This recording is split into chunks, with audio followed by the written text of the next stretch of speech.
5 বছৰ কেতিয়া পাৰ হৈ গ'ল গমেই নাপালোঁ। আজি কলেজত আমাৰ শেষৰটো দিন। ই কেৱল এখন প্ৰতিষ্ঠান নাছিল, আমাৰ দ্বিতীয় ঘৰ আছিল। আৰু ইয়াতে এৰি যাম আমি আমাৰ হাঁহি, স্মৃতি আৰু হৃদয়ৰ এটা অংশ।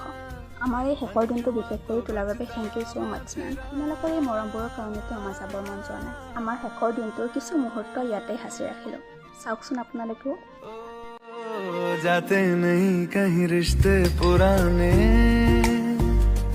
किसी नए के आ जाने से जाता हूँ मैं तो मुझे तू जाने दे क्यों परेशान है मेरे जाने से Goodbye everyone.